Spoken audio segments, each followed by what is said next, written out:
You're a patient. Tune in and see. Prepare your health for you and me.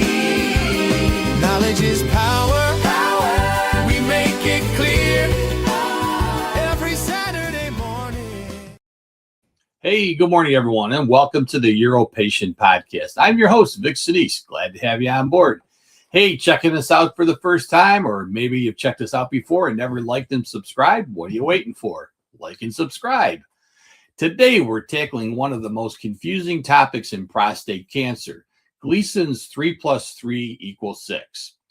So if you've been told you have Gleason 6 prostate cancer, you might be wondering, do I really have cancer? Why do some experts say it behaves more like a low-risk condition while others still call it cancer? And most importantly, what does this diagnosis mean for your future? So grab a cup of coffee, sit back, and let's make sense of Gleason 3+3 together right here on UroPatient Podcast. So Gleason 3+3, often called Gleason 6, is the most confusing prostate cancer diagnosis that patients hear, because it includes the word cancer, yet behaves very differently from what most people expect. In this episode, I'm going to break down exactly what Gleason 6 means, why many experts are now considering it such a low risk and even non-aggressive form of prostate cancer that they may even try to rename it. Talk about how it's managed with active surveillance rather than immediate treatment in many cases. I'm also going to explain how pathology scoring works, what grade group 1 really means, and why understanding this diagnosis can help reduce fear and guide better decision making. So, often hearing the word cancer can be life-changing, even when the diagnosis is low risk or highly treatable. For many patients, it immediately triggers fear, uncertainty, and thoughts about your mortality, which then can affect your sleep, your mood, the ability to process information more clearly. Some may feel overwhelmed and focus only on the word itself, rather than the specifics of the diagnosis, leading to anxiety, or, this is important, rushed decisions about treatment. Don't need to rush. Others may experience stress that impacts relationships, daily routines, and overall quality of life. It's important to remember that not all cancers behave the same way, and understanding the details such as grade, stage, and risk level can help put the diagnosis in the proper perspective and guide more informed emotional decision making. Now, Gleason 3+3 cancer can sound alarming because of that number 6. But in modern medicine, it's actually the lowest grade of prostate cancer that is diagnosed. When doctors demystify the numbers, they are really explaining how the cancer looks under the microscope rather than how dangerous it is.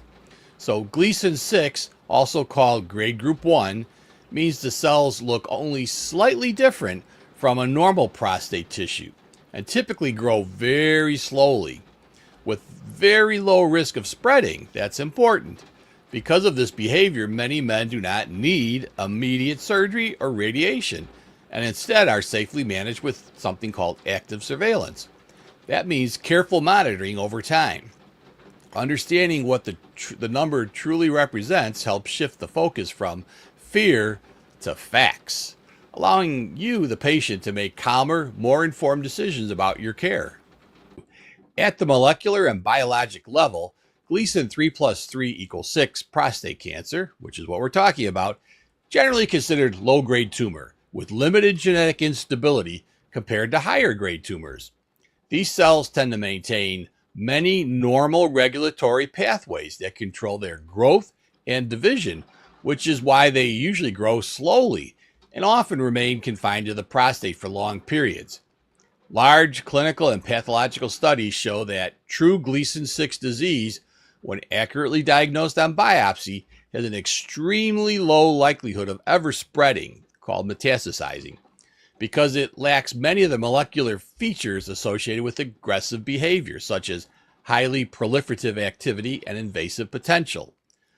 That said, careful monitoring still is important because sampling limitations in a biopsy can occasionally miss higher grade areas nearby. Overall, the molecular profile Gleason 6 supports why it is often managed with active surveillance rather than immediate treatment. Now, there's an ongoing debate in medicine about whether Gleason 3+3 6 prostate cancer should even be called cancer at all, because its behavior is so different from what most people associate with the term cancer. Many experts have argued that the word cancer creates unnecessary fear for a condition that typically is very slow growing, unlikely to ever spread, and can be managed with active surveillance. As a result, some pathologists and clinicians have proposed renaming it to terms like indolent lesion of epithelial origin, or IDLE. Kind of reflects what it means. Better reflects that low risk nature and reduce overtreatment and anxiety. Now, still others caution that removing the label could lead to underestimating its importance or missing the rare cases where more aggressive disease is nearby. The debate continues, but it reflects a broader effort in medicine to balance accurate labeling with clear communication that mostly is done to make it easier for patients to make informed, less fear-driven decisions. That's the key word. Don't make your decision based on fear. The main concern with overtreating Gleason 3+3 cancer is that treatments can cause more harm than the disease itself. Let that sink in. Because this low-grade cancer usually grows so slow and often never spread, aggressive treatments like surgery or radiation may not improve your life expectancy, but can still lead to significant side effects, such as urinary incontinence, leakage of urine, erectile dysfunction, bowel changes, and other long-term quality of life impacts. Let that sink in. You might just say, well, why not just get rid of it with surgery? Because you may not need the surgery. It may never impact your life, but those changes from surgery or radiation can affect your life forever. So overtreatment can also cause emotional and financial stress, along with recovery time and potential complications from procedures that may not have been necessary. For these reasons, many men with Gleason 6 disease are safely managed with active surveillance, which helps avoid or delay treatment unless the cancers show signs of becoming more aggressive. So the new treatment paradigm for Gleason 6 prostate cancer has shifted significantly over the past couple decades, moving away from that go right into immediate intervention towards a more conservative, individualized approach. In the past, most men diagnosed with prostate cancer were offered two options: surgery, cut it out; radiation, burn it out. Largely because all prostate cancers were treated as potentially life-threatening. Now, today, we better understand the tumor biology and long-term outcomes that have shown that Gleason 6 disease is usually so slow growing and unlikely to ever spread, that leading to widespread adaptation of active surveillance as a preferred first-line therapy. This means careful monitoring with PSA tests, imaging studies, and repeat biopsies rather than immediate treatment, reserving intervention only if there are signs of progression. This shift reflects a broader focus in medicine on balancing effective cancer control with preserving quality of life and avoiding unnecessary treatment harm. Men who are often considered ideal candidates for active surveillance with Gleason 6 prostate cancer typically have features that suggest very low risk, slow-growing disease, as we mentioned. So now this includes things like the low PSA levels and the amount of cancer found on biopsy, meaning low volume. Cancer confined to a limited number of biopsy cores. No concerning findings on MRI, such as visible extension outside of the prostate. Pathology confirming grade group 1, true Gleason 6 only, without any higher grade component, is also essential. In addition, patients who are comfortable with regular follow-up testing, such as PSA monitoring, periodic MRI scans, and occasional repeat biopsies, tend to do well on surveillance. Overall, the goal is to safely monitor the cancer closely while avoiding or delaying treatment unless there are signs that the disease is changing if the disease is changing in behavior. So, active surveillance for Gleason 6 prostate cancer follows a structured monitoring cycle designed to watch the cancer closely while avoiding or delaying treatment unless it becomes necessary. After your initial diagnosis, we're going to follow blood tests, the PSA blood test. PSA blood test prostate MRI and sometimes another biopsy are the best way to follow this. Now, PSA typically checked every 3 to 6 months. We don't want it to suddenly start jumping up. And periodic visits to your clinic. So it doesn't mean you're off the hook. You still got to come in and see us. Repeat imaging with the MRI and follow-up biopsies are done at set intervals, or if there's changes in the PSA or other concerns. The purpose of this cycle is to detect any early signs of progression from low-risk disease to more aggressive patterns, giving you guys the safety of close observation. For many men, this approach provides peace of mind by actively managing the condition without side effects of immediate treatment. So what's the role of some of this new technology like MRI? Well, MRI and genomic testing play an important role in helping doctors better understand what a Gleason 6 is and personalize your treatment. Multiparametric MRI, that's the fancy name for this, allows clinicians to visualize the prostate in detail and identify any areas that may look more suspicious than standard biopsy samples, helping confirm whether the cancer is truly low risk or there's some hidden higher grade areas. Genomic testing, on the other hand, analyzes the activity of genes within the tumor to estimate how aggressive the cancer is likely to behave over time. Put these two together, and you have an extra layer of precision beyond traditional PSA and biopsy results, helping confirm who a good candidate for active surveillance is and who may not be. So if you're on active surveillance for Gleason 6 prostate cancer, a shift to active treatment is considered only when there are clear signs that the cancer is changing in behavior or risk. This may include, as we mentioned, a rise of PSA over time that suggests increased activity, new or worsening findings on an MRI, or a repeat biopsy showing a higher Gleason score, like a Gleason 3+4, that's a 7, which indicates more aggressive disease. Doctors also consider factors like increasing cancer volume in biopsy cores, or evidence that cancer is extending beyond its original area. Sometimes the decision is influenced by patient preference or anxiety about ongoing monitoring. The goal is not to rush into treatment, ever, but to intervene at the earliest sign that the cancer is no longer truly low risk, ensuring effective control while still protecting quality of life whenever possible. A lot of patients wonder, by delaying treatment and waiting till it starts to progress, have I lost my goal or my time that I could been cured, the opportunity to cure it? No. As long as it's a low grade and we're watching it, your opportunity to still cure this will be just as good.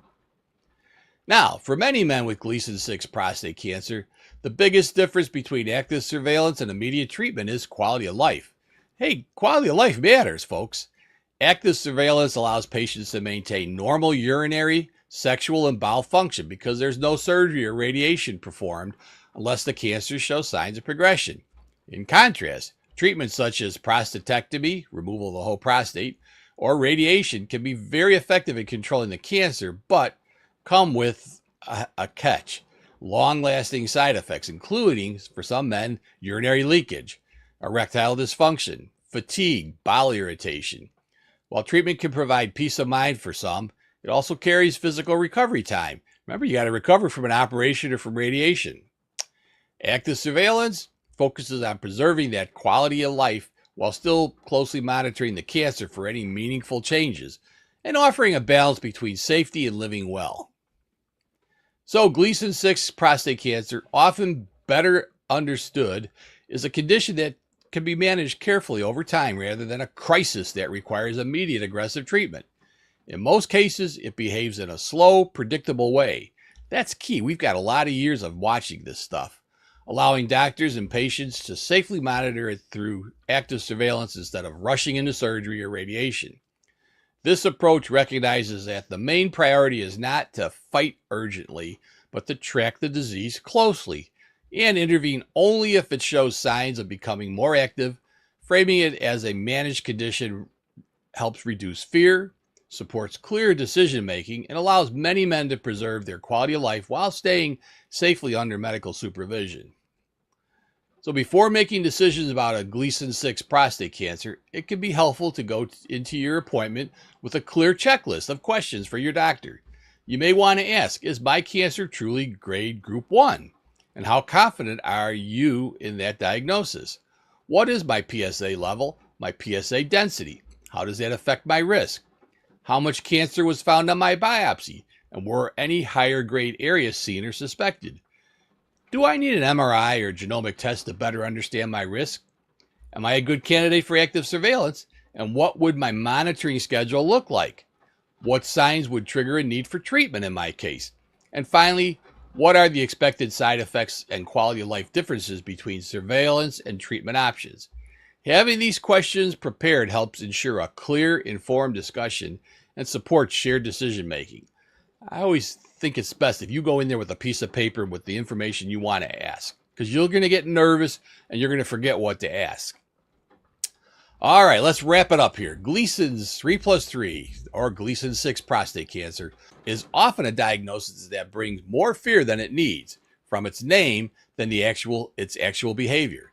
And understanding the facts makes a significant difference in how it's approached. For most men, this is low-risk condition that grows slowly and can be safely monitored over time with active surveillance rather than requiring immediate treatment. The key is, however, if you're not somebody who's going to follow up, this isn't for you. You have to be able to have good, clear follow-up, good communication with your doctor and his office. Make sure that you're getting all these tools to follow it, like the PSA, the MRI, genomic testing. Important. So now, while the word cancer is understandably scary, I get it, many patients with Gleason 6 disease can live a full, normal life without ever needing intervention. We always say that you die with your cancer, not from your cancer. That's key. The goal is to balance safety with quality of life, making decisions based on evidence rather than fear. From research updates to daily advice, Vic explains it all simple and precise. No question too small, no topic too wide. We're your urology partner, right by your side. Uro patient, tune in and see. Baby, your health for you and me. Knowledge is power. Power. We make it clear. Every Saturday morning, the podcast is here.